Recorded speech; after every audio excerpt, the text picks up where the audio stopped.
एबसुनि बानजायनायाव गाबोन खुंफुंजागोन 17थि कमल कुमार ब्रह्म देरहासार बान्थानि मान बावनाय हाबाफारि। आसामनि मादावनो बर' बिजोंजों फरायनानै मेट्रिक आनजादाव साबसिन 10थि मासि मोननो हानाय फरायसाफोरखौ थुलुंगाखां होनायनि थांखिजों एबसुआ कमल कुमार ब्रह्म देरहासार बान्थाजों मान बावो। बोसोरफ्रोमबो बर' बिजोंजों मोजां नम्बर लाना मेट्रिकआव उथ्रिनाय फरायसाफोरखौ साबसिन 10थि मासि सायख'यो दुलाराय बर' फरायसा आफादा।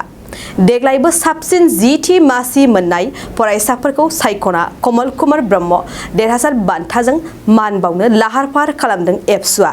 बेबायदिनो गाबोन क'क्राझार सरकारारि गोजौसिन आरो थांखि गोबां फरायसालिनि गेलेग्रा फोथाराव मोनसे मेहेरगोनां हाबाफारिजों साबसिन 10थि मासि मोननाय फरायसाफोरखौ कमल कुमार ब्रह्म देरहासार बान्थाजों मान बावगोन। हाबाफारिया फुंबिलिनि 10 बाजिनिफ्रायनो जागायगोन आरो बेयाव गेजेर आरो गोजौ फरायसालियाव फरायफुनाय फरायसाफोराबो बाहागो लानो हागोन। मोनसे गोजोनथाव खौरां। क'क्राझार सहरनि जेडि र'डजों नांजाबनाय गोजोनपुरि रयेल एनफिल्ड श'रुमनि गोजौआव दंसै आइ आफा बिएम इनस्टिट्युट अफ पेरामेडिक्स। बे आइ आफा बिएम इनस्टिट्युट अफ पेरामेडिक्सआ नोंथांमोननो लानानै फैदों देहा जोथोन लाखिनायनि माखासे आयदाफोरनि गोदान सोलोंसालि। 10+2नि उथ्रिसारनाय बिजाथि एबा फरायसाफोरा बे पेरामेडिक्सआव गावारि सोलोंथाइखौ लानो हागोन।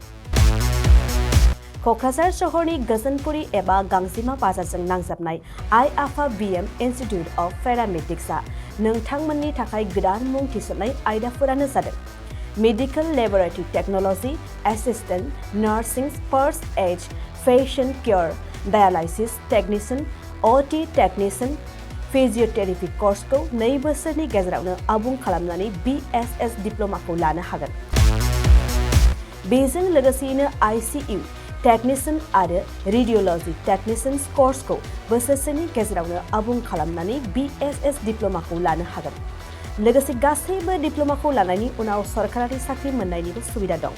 जुदि नोंथांमोनहा बेफोर कर्सनि थाखाय गोदानै मुं थिसननो गोसो दंब्ला आइ आफा बिएम इनस्टिट्युट अफ पेरामेडिक्सनि नैबे मबाइल नम्बर 9821663110 एबा 6002559220 आव थोंजों सुलाद ला।